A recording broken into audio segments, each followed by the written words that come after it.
আওয়ামী লীগের পুনর্বাসন এবং শেখ হাসিনার দেশে ফেরা, আপনি কি মনে করেন যে কথা আমরা শুনছি তিনি দেশে ফিরবেন ডিসেম্বরে? আপনার কাছে কি মনে হয় তিনি কি ফিরবেন কিনা?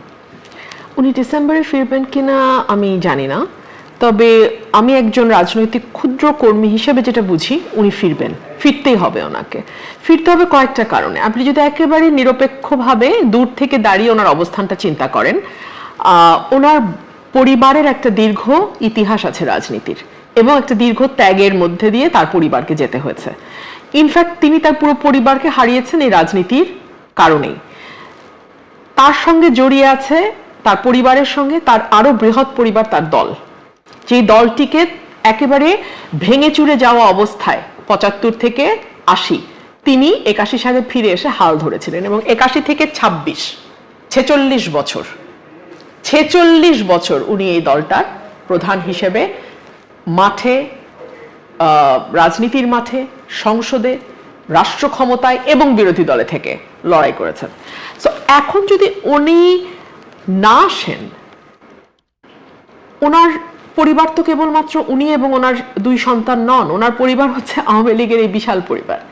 সো এই কোটি কোটি নেতাকর্মী, সমর্থক, ভোটার, যারা ভোটার, ধরেন নেতাকর্মী বাদ দিলেন, হ্যাঁ, সাধারণ মানুষ, তাদের কি হবে?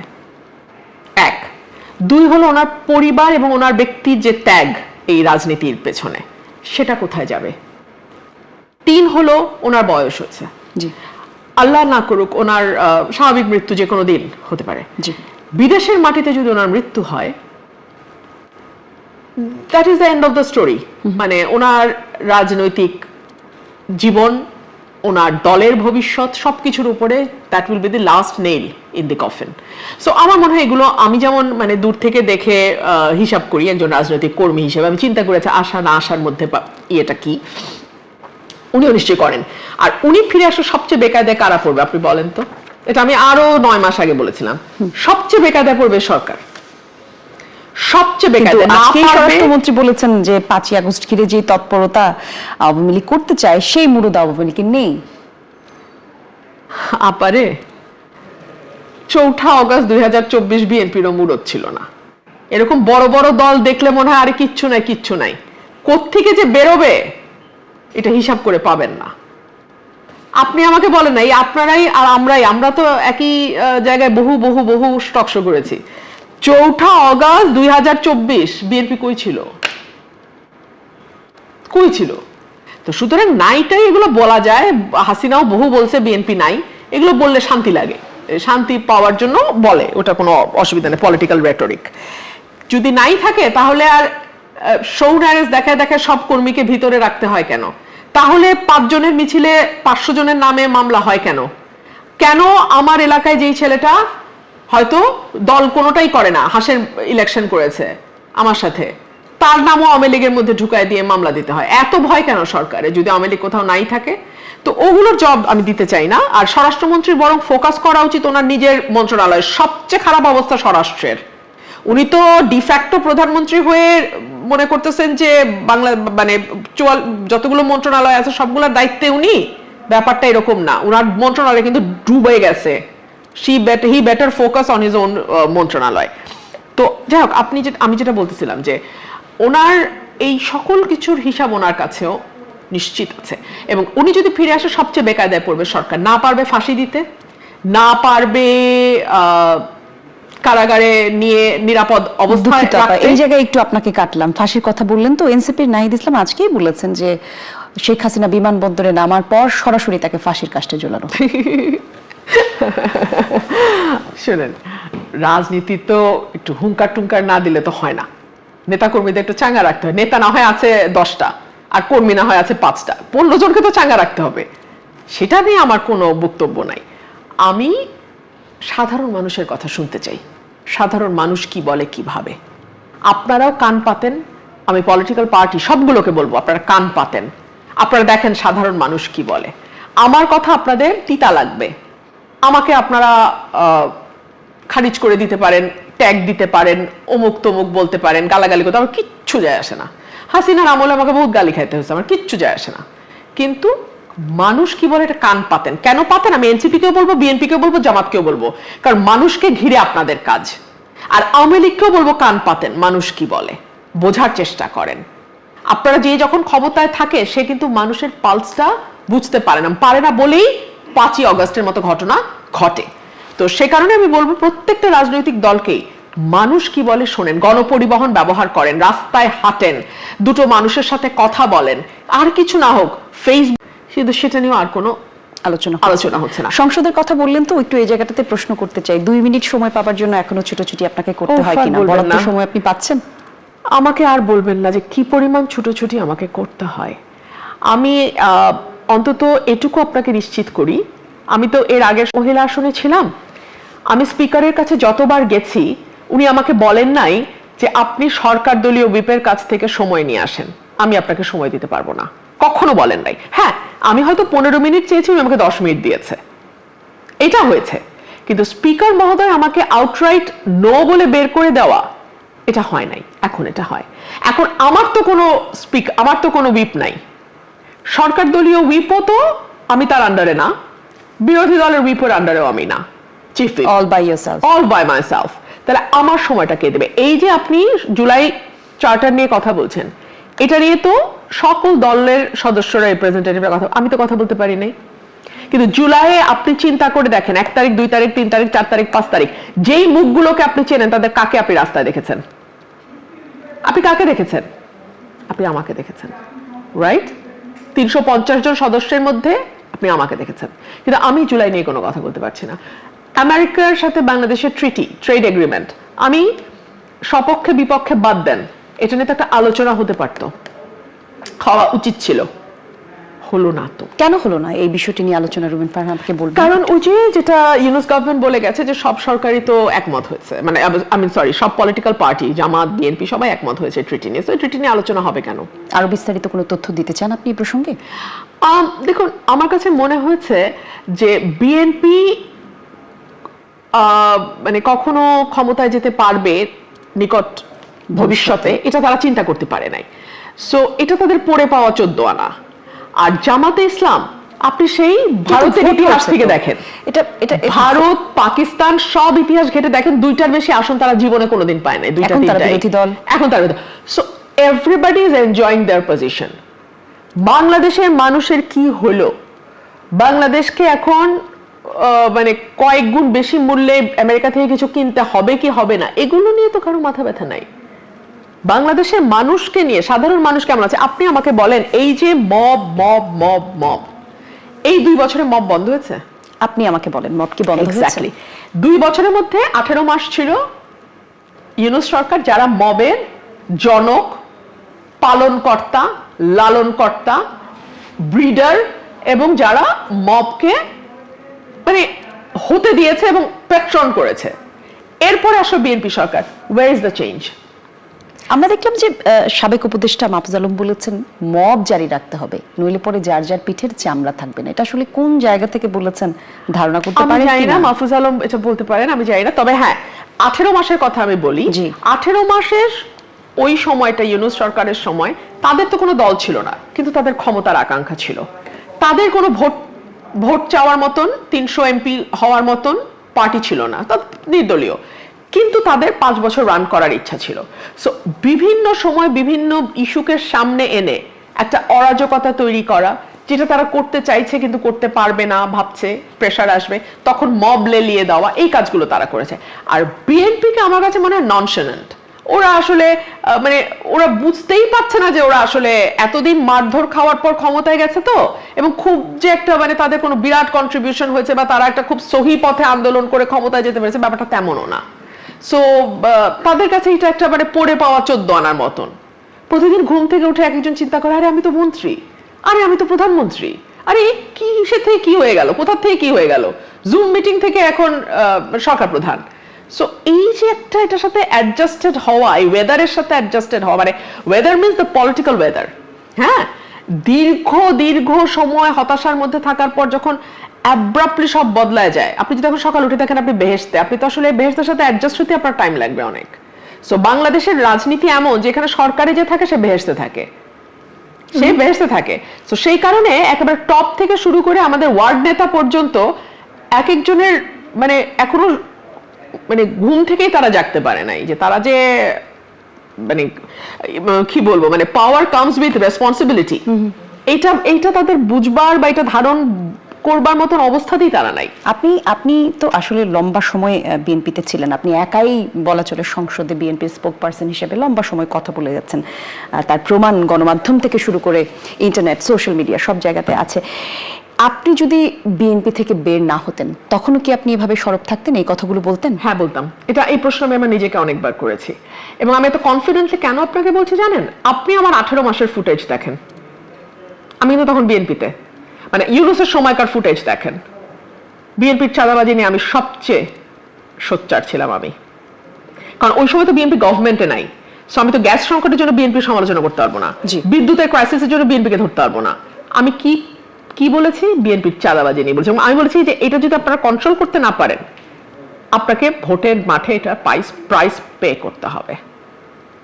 সো এরপরে বিএনপি আমাকে শোকজ করেছে, খুবই মানে গোপনীয়ভাবে শোকজ হয়েছে। মোবাইলে আমাকে চিঠির একটা ছবি পাঠিয়ে বলা হয়েছে জবাব দিতে, ওইটাও আমি গোপন রাখি নাই।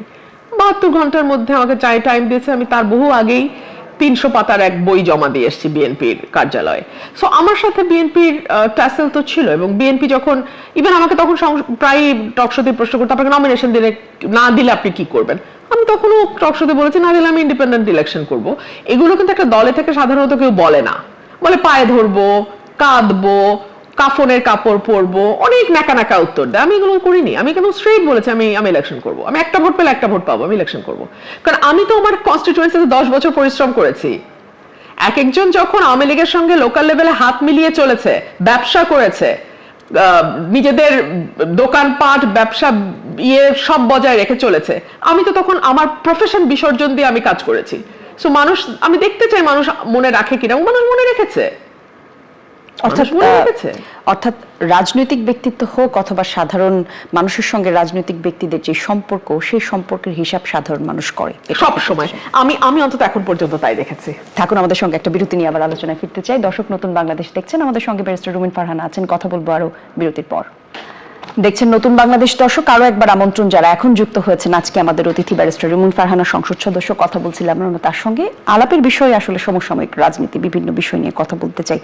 ব্যারিস্টার রুমিন ফারহানা, আমরা কথা বলতে চাই তরুণ রাজনৈতিক দল এনসিপির পুরো বিষয়ে। এখন আসলে কথার এক ধরনের রাজনীতি আমরা চলছি, পুরো রাজনীতির মাঠ উত্তপ্ত, কারা বড় কারা ছোট, কি শালীন কি অশালীন। রাজনীতিতে বক্তৃতা, কথার, এগুলোর শালীনতা আদৌ কিছু আছে কিনা?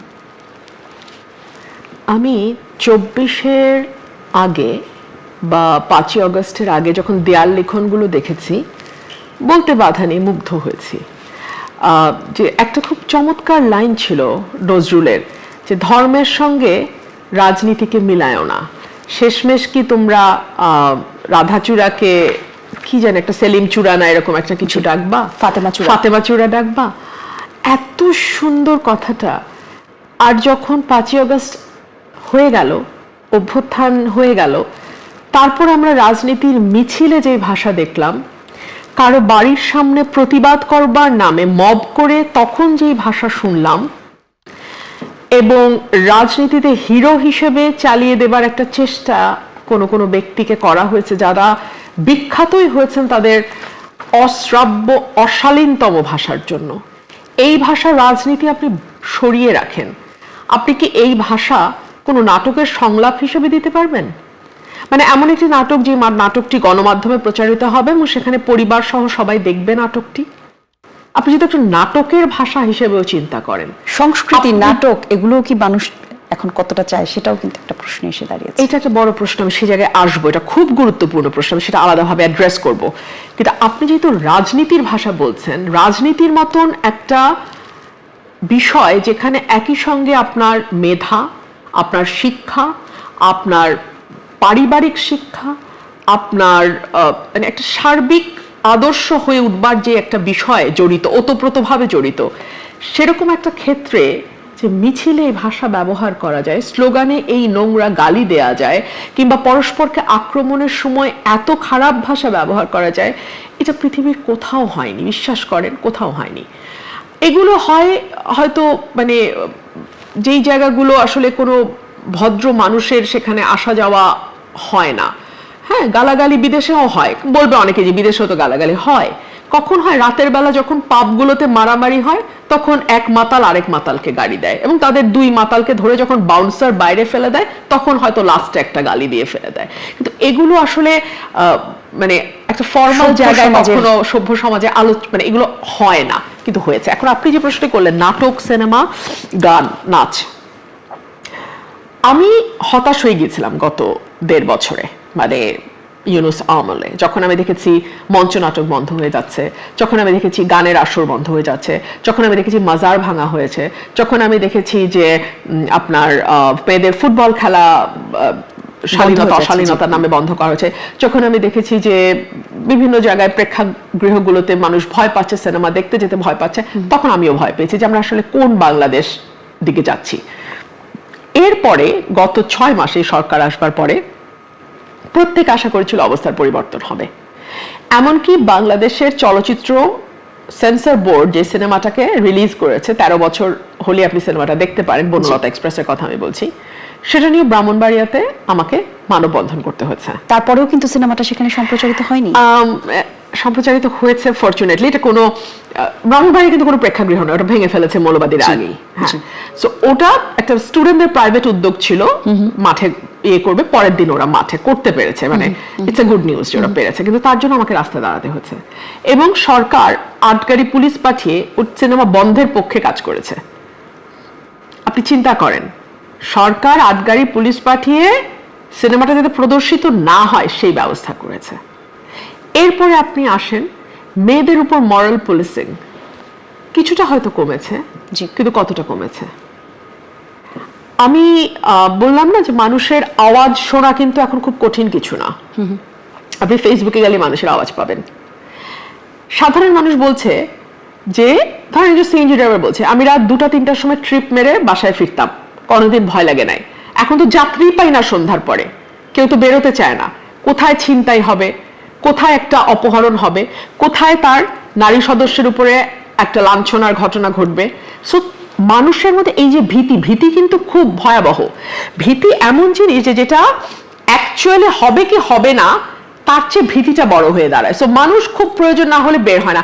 আপনি লক্ষ্য করবেন, আমি কিন্তু গত 15 বছর রাত 12টা-1টা পর্যন্ত টকশো করেছি। তখন আমার কথাগুলো যাদের খুব মিষ্টি লাগতো তারা কিন্তু এখন পাওয়ারে কিংবা অপোজিশনে, অর্থাৎ দে আর দি পাওয়ার পার্সন নাও। আমাকে কোথাও টকশোতে দেখেন আপনারা? কারণ আমি 7টার পরে চেষ্টা করি বাসায় থাকার। আপনি কি অনিরাপদ অনুভব? আমি অনিরাপদ বোধ করি। রাত 12টার সময় চ্যানেলের গাড়িতে আমি ফাঁকা রাস্তায় ফিরবো, আমি অনিরাপদ বোধ করি। হ্যাঁ, এটা আমি বলেছিলাম ইউনুসের সময়, তখন অনেক ট্রোল হয়েছিল আমাকে নিয়ে। আল্লাহ তার জবাব এই দেশের মানুষ যারা ট্রোল করেছিল তাদেরকে দিয়েছে। একটার পর একটা ঘটনা যখন ঘটতে শুরু করলো, এটার জবাব মানুষ পেয়ে গেছে। অর্থাৎ এই যে ধর্মভিত্তিক রাজনীতির যে চর্চা আমরা দেখছি, সেই চর্চার কোনো চাপে আপনিও পড়েছেন কিনা? দেখুন, উগ্রপন্থার সমস্যাটা কি? উগ্রপন্থার মানেই হলো তারা মনে করে তারা সঠিক, বাকি সবাই বেঠিক। আপনারও যে আপনার মতন করে ধর্ম পালনের অধিকার আছে, আপনারও যে ধর্ম পালন কিংবা না পালন করবার অধিকার আছে, এবং দিন শেষে আপনি যে কেবলমাত্র আপনার সমস্ত কর্মকাণ্ডের জন্য জবাব দিতে বাধ্য, আর কেউ না। এই কথাটা আসলে ওনারা ঠিক মানতে রাজি নন। ওনারা ওনাদের মতন করে ধর্ম দেখেন, যতক্ষণ না পর্যন্ত আমার অ্যাক্টিভিটি কাউকে ক্ষতি না করছে। অ্যাবসলিউটলি, এটা একদম মানে নরমাল ব্যাপার। কিন্তু মুশকিল হচ্ছে যে ধর্মের সঙ্গে যখন রাজনীতি মিলে যায়, এটা নিয়ে খুব বিখ্যাত কিছু কথা আছে যে মানে সবচেয়ে দুষ্ট লোকের রাজনীতিতে সবচেয়ে দুষ্ট লোকদের শেষ আশ্রয় হচ্ছে ধর্ম। যখন সে যুক্তিতে পারবে না, যখন সে জনপ্রিয়তায় পিছিয়ে পড়বে, যখন সে কল্যাণমূলক রাষ্ট্র প্রতিষ্ঠায়, মানে মানুষের কল্যাণ হয় এরকম কোনো কিছু, এরকম কোনো সার্ভিস বেসড পলিটিক্স করতে ব্যর্থ হবে, তখন তার লাস্ট আশ্রয় হচ্ছে আইদার ধর্ম আর উগ্র জাতীয়তাবাদ। এই দুটো হচ্ছে তার লাস্ট রিসোর্ট। সো ধর্মকে যদি আপনি রাজনীতির সঙ্গে মিলিয়ে ফেলেন, তখন না ধর্ম টেকে না রাজনীতি থাকে। That is the problem. সেই জায়গা থেকে আসলে ওই যে আপনি যেটা বলছিলেন যে তরুণ রাজনীতিবিদ, ধর্মভিত্তিক রাজনীতি যারা হচ্ছে, আমরা যেমন একটা জায়গাতে শুনতে পাচ্ছি যে রুমিন ফারহানা আবার নতুন রাজনীতি দলের সঙ্গে সংযুক্ত হবেন। আপনি কারোর সাথে যোগ দিচ্ছেন কিনা দলে আমাদের একটু জানান। একদম না, একদম না, একদম না। I have seen enough and I can differentiate with one party from the other. প্রত্যেকের একটাই লক্ষ্য, আমি চেয়ারে বসবো, বসার পর কিন্তু সেম অ্যাক্টিভিটিস গুলো হবে। খুব মজার, দেখুন আমি আপনাকে যে কথা দিয়ে আমি শুরু করেছিলাম, আপনি বারবার আপনাকে ওই দিকেই নিয়ে যাব। জি, রাজনীতিবিদরা যার যার স্বার্থে কাজ করবে, আমলারাও যে সরকার যখন থাকে তার পক্ষে কাজ করে, জি। ইভেন জুডিশিয়ারিও বাধ্য হয় কাজ করতে। কিন্তু একজন রিক্সা চালক বা একজন সিএনজি ড্রাইভার, সে কিন্তু কারো অধীনস্থ না। সে কিন্তু মসনদের পাশেও যায় না, মসনদের লোকজনের সাথে তার উঠা বসাও নাই। সে স্বাধীন মানুষ, দরিদ্র হতে পারে কিন্তু সে স্বাধীন। জি। সে যখন বলে যে আমরা কি চেয়েছি আর কি পেলাম, আমরা তো আগে বেটার ছিলাম, এটা আমি বললে অনেক রকম কথা বেরোবে। ও রুমিন বোধহয় আওয়ামী লীগের সঙ্গে, রুমিন বোধহয় আওয়ামী লীগের সাথে যোগ দেবে। না রে ভাই, না, আমার মতন এত শক্ত ক্রিটিক আওয়ামী লীগের বাংলাদেশে কেউ ছিল না। আমি খুব বিনীতভাবে মনে করি যে যুক্তি, তর্ক, তথ্য দিয়ে, একেবারে পরিসংখ্যান দিয়ে টকশোতে কথা বলা, এটা আমার স্টাইল, এটা আমি শুরু করেছিলাম। এভাবে কেউ এরকম খাতা নিয়ে এসে বসে টকশো কখনো করে না। এটা নিয়ে বহু হাসাহাসি হয়েছে শুরুর দিকে, 13-14 সালে বহু হাসাহাসি হয়েছে, উনি খাতা বই নিয়ে এসে টকশো করে। হ্যাঁ, আমি খাতা বই নিয়ে এসে টকশো করেছিলাম এবং আমি একেবারে তথ্য বেসড কথা বলতাম, যে কারণে আমাকে আক্রমণ করার সুযোগটা কম ছিল, মানে উপায় ছিল না কি। তো সেই আওয়ামী লীগের সাথে আমাকে ট্যাগ ইন করার কোনো অর্থ নাই। কিন্তু আমি যা ফিল করি, আমি দেখি ওই সিএনজি ওয়ালাটাও একই রকম ফিল করে। আর আমি বললে আপনি ট্যাগ দিবেন, কিন্তু সিএনজি ওয়ালাকে আপনি কি ট্যাগ দিবেন? সে তো মসনদে কোনোদিন ছিলও না, মসনদে কোনোদিন যাবেও না। জি, ওই মানুষটার কথাকে তো আপনার ভ্যালু করতে হবে। তাহলে আপনার রাজনৈতিক ভবিষ্যৎ কি, মানে তাহলে আপনি কিভাবে রাজনীতি করবেন? দেখুন, আমি ভবিষ্যতের ব্যাপারে একেবারেই আল্লাহর উপর নির্ভরশীল। কারণ আমি দেখেছি জীবনে, আমার এই মধ্য জীবনে এসে আমি দেখেছি, জীবনে যা হওয়ার কথা আপনি কখনো চিন্তাও করবেন না, আপনি সেটা হবেন, সেটাই ঘটবে আপনার জীবনে। আর যেটা আপনি মনে করবেন শতভাগ নিশ্চিত, দেখবেন হাতের ভাগ দিয়ে নাই হয়ে গেছে। সো ভবিষ্যৎ আল্লাহর হাতে। তবে হ্যাঁ, আমার নিজের তো একটা চাওয়া পাওয়ার ব্যাপার আছে, ইচ্ছার ব্যাপার আছে। আমি একজন রাজনীতিবিদ হতে চাই, আর বাকিগুলো হচ্ছে বাই প্রোডাক্ট। রাষ্ট্রমন্ত্রী বলেন, এমপি বলেন, এগুলো বাই প্রোডাক্ট। এটা আপনাকে সবসময় বলতে শুনেছি, কিন্তু আমি একজন রাজনীতিবিদ হতে চাই, আমি মানুষের কোন মানুষের জন্য কাজ করতে চাই। গান্ধী কখনো পাওয়ারে যায় নাই, কোনোদিন যায় নাই। সুভাষ বোস কখনো পাওয়ারে যায় নাই। মৌলানা ভাসানী কখনো পাওয়ারে যায় না। পাওয়ার তাদের অ্যাট্রাক্ট করে। কিন্তু আমাদের এই দেশে তো টিকে থাকা কঠিন হয়ে যায় যখন আপনি পাওয়ারের কাছাকাছি না থাকেন। আমার জীবন তো অনেক 2/3 শেষ, আর কি, আর অল্প, আর 1/3 বাকি, আল্লাহ পার করে দিবেন। পাওয়ার নিয়ে আমার আসলেই মাথা ব্যথা নাই, একদম নাই। সেক্ষেত্রে মানে আপনি যে রাজনীতিটা করছেন এখন, আসলে বলা হচ্ছে সরকার দলের ছাড়া বাকি যেই সংসদ সদস্য, তারা আসলে বরাদ্দ, সরকারি বরাদ্দ এরকম ভাবে পাচ্ছেন না। আপনি যে প্রতিশ্রুতিগুলো দিয়েছেন আপনার এলাকাতে, সেগুলো তাহলে কিভাবে পূরণ করবেন? কেমন পাচ্ছেন বরাদ্দ, সে বিষয়টা যদি একটু বলতেন। বরাদ্দ কম পাচ্ছি, বরাদ্দ প্রায় পাচ্ছি না। এবং ওই মন্ত্রণালয়ে ঘুরে মন্ত্রীদের হাতে পায়ে ধরে বোধহয় কিছু কাজটা জানা যায়, সেগুলো আসলে করছি না। হাতে পায়ে ধরা তো আর সম্ভব না, গিয়ে হয়তো বলতে পারি, বললে কতটুকু শুনবে মন্ত্রীরা আমি তাও জানি না। এইসব কারা মন্ত্রী হয়েছে দেখে কোনোদিন 15 বছরে দেখিও নাই। সো এদের সাথে যে আমার ম্যাক্সিমামের সাথে, সরি নট যে কাউকেই মন্ত্রীদের দেখি নাই, বাট ম্যাক্সিমাম মন্ত্রীকে আমি জীবনে দেখি নাই। সো এদের সাথে আবার পরিচিত হয়ে গিয়ে কথা বলাটা লিটল ডিফিকাল্ট ফর মি। যাদেরকে কথা দিয়েছেন এলাকাতে, সেই প্রতিশ্রুতিগুলো কিভাবে রাখবেন? তাদেরকে একটা বিষয় বুঝতে হবে যে অনেক সময় বৃহত্তর স্বার্থের দিকেও তাকাতে হয়। আমি যদি সাধারণ মানুষের কথা না বলি, পার্লামেন্টের একটা মানুষ আপনি পাবেন না, কেউ বলছে না। মানে আমি চুপ থেকে দেখেছি যে কেউ বলে কিনা, না কেউ বলছে না। এনসিপি মাঝে মধ্যে দু একটা কথা বলার চেষ্টা করে, বাট এর বাইরে কেউ বলছে না। ড্রাইভার, কেউ সবজি বিক্রেতা, কেউ একেবারেই কোনো সাধারণ কর্মকর্তা, কোনো অফিসের, তাদের কেউ বলছেন যে গ্যাস নাই, বাড়িতে চুলা জ্বলছে না, রাস্তায় বেরোলে সিএনজি চলছে না, ইলেকট্রিসিটি নাই। তারা বলছে যে ফ্যাক্টরিগুলো বন্ধ হয়ে যাচ্ছে বিকজ গ্যাস সরবরাহ নাই, বাজারে জিনিসপত্রের দাম 400 টাকা কেজি কাঁচামরিচ। আচ্ছা, কাঁচামরিচ ছাড়াই না হয় রাঁধলাম, একটা লাউ কিনতে যাবেন 120 টাকা সর্বনিম্ন। আমি যেটা দিয়ে বাজার করি সেটা বলছি আপনাকে। 100 টাকার নিচে কোনো সবজি নাই, কোনো সবজি নাই, মাছ মাংস বাদ দিলাম। জি। সো এরকম একটা অবস্থায় দাঁড়িয়ে মানুষের যখন নাভিশ্বাস অবস্থা, তখন আপনি বলেন আমি আসলে কার সাথে কার তুলনা করব। এবং আমরা যখন একটা কথা বলি তখন তো মানুষ খুব চেষ্টা করে মানে ভুল ধরবার, যে উনি কি ওই দলের পক্ষ হয়ে বলছেন, বা উনি কি অন্য কোনো দলের লেজুর বৃত্তি করছেন। সাধারণ মানুষের কথা শোনেন, হ্যাঁ, কারণ আমরা রাজনীতিবিদ, আমরা আমাদের সুবিধা মতো কথা হয়তো অনেক সময় অনেকে বলে, কিন্তু সাধারণ মানুষের যদি আপনি দেখেন, তারা বলবে যে আমরা 5ই অগস্ট কি করলাম যে আজকে আমাদেরকে এরকম দুর্ভোগের মধ্যে পড়তে হচ্ছে। বাড়িতে গেলে রান্না নাই, কারণ গ্যাস নাই। সিলিন্ডার কিনতে গেলে 1500 টাকার সিলিন্ডার বা 1800 টাকার সিলিন্ডার 2000 টাকার নিচে আপনি পাবেন না, 2200 টাকার নিচে আপনি পাবেন না। কর্মী ছাঁটাই হচ্ছে ফ্যাক্টরিগুলোতে, কারণ তারা উৎপাদন করতে পারছে না, গ্যাস নাই, বিদ্যুৎ নাই, তারা কিভাবে উৎপাদন করবে।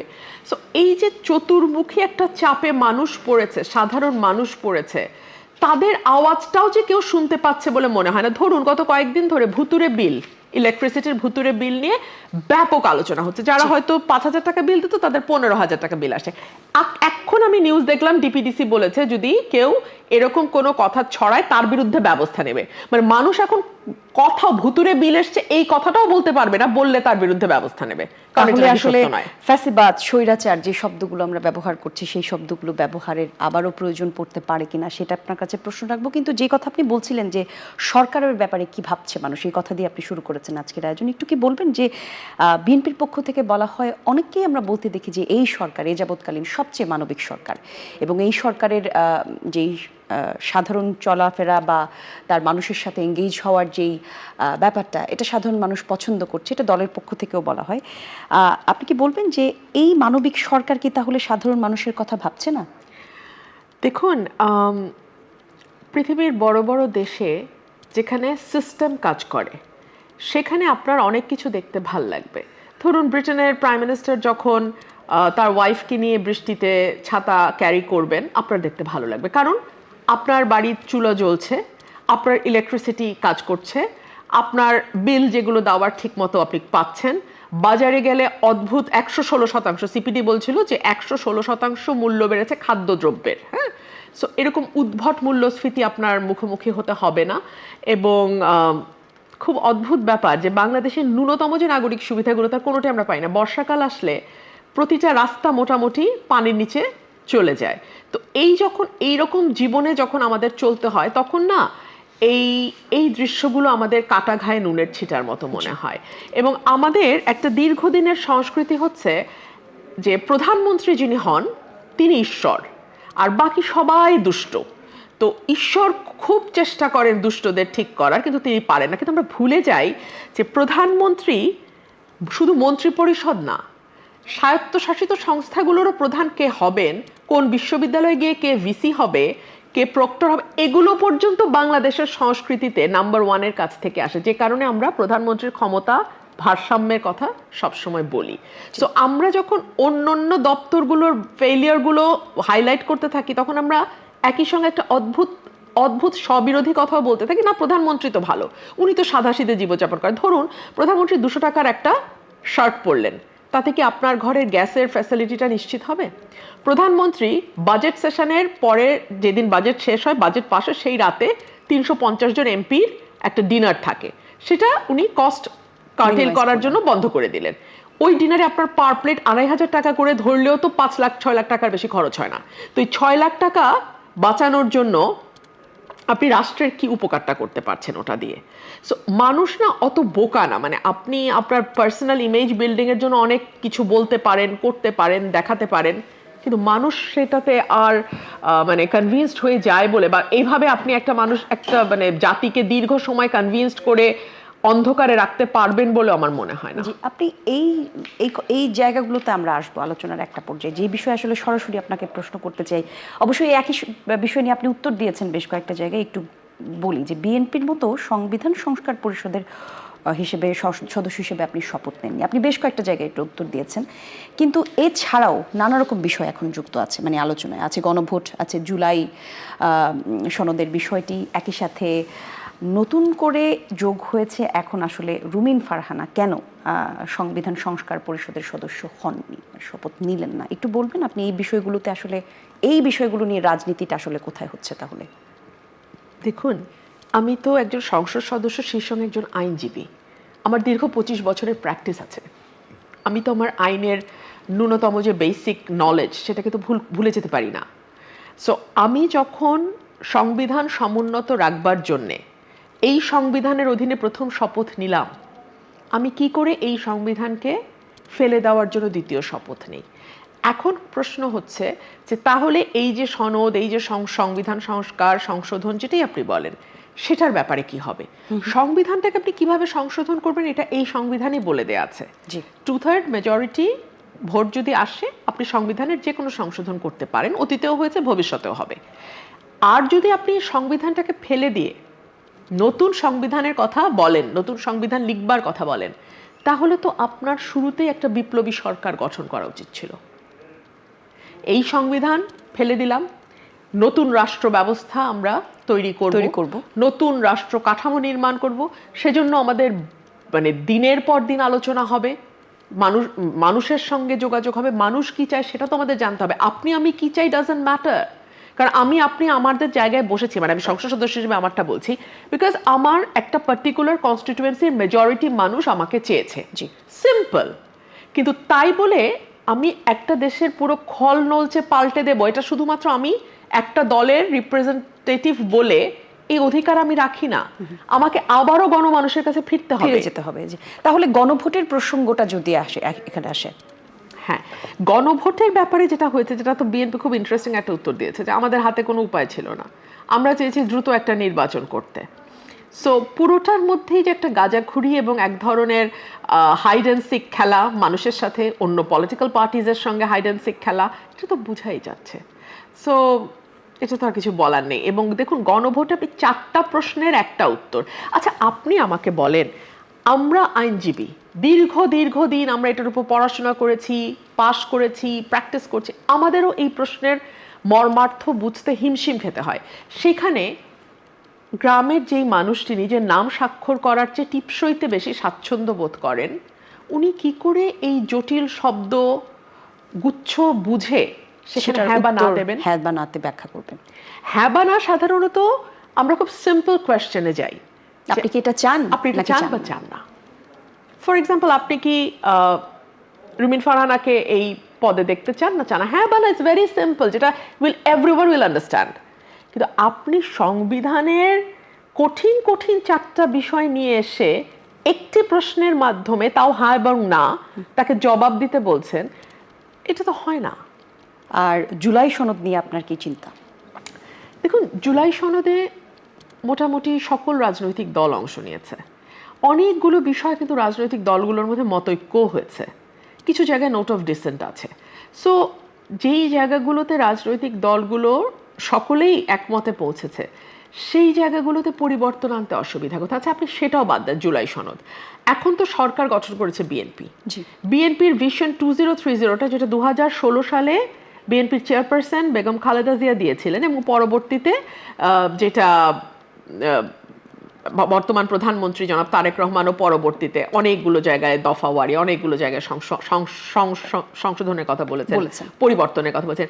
সেই জায়গাগুলোর পরিবর্তনীয় বা কি হচ্ছে? ধরুন, আমাদের প্রধানমন্ত্রী এবং রাষ্ট্রপতি ক্ষমতার ভারসাম্য, এটা নিয়ে কি কোনো কথা, আওয়াজ কোথাও শুনতে পাচ্ছেন? কিংবা সকল দলীয় প্রধানের কাছে ছেড়ে দেওয়া হয়েছে। এবং রাষ্ট্রপতির ক্ষমতা কতটুকু থাকবে না থাকবে, রাষ্ট্রপতি কে হবে এটা তো উনি ঠিক করবেন, মানে গোজ উইদাউট সেইং। কিন্তু তাদের মধ্যে ক্ষমতার যে ভারসাম্যের প্রশ্নটা, সেটাও তো নিয়ে আর কোনো আলোচনা আমরা শুনছি না। দ্বিকক্ষ বিশিষ্ট সংসদ, এটা নিয়ে কিন্তু কোনো আলোচনা আর হচ্ছে না। আমরা কোনো আলোচনা শুনতে পাচ্ছি না যে মানবাধিকার কমিশন কিভাবে হবে, অন্যান্য যে স্বায়ত্তশাসিত প্রতিষ্ঠানগুলো আছে সেগুলোর নিরপেক্ষতা এবং স্বাধীনতা বজায় রাখবার জন্য আমরা কি মেজার নিব, কিভাবে ওনাদের প্রধান, মানবাধিকার কমিশনের প্রধান হোক কিংবা বাংলাদেশ ব্যাংকের প্রধান হোক, গভর্নর হোক, কিভাবে আমরা নিয়োগ করব, সেই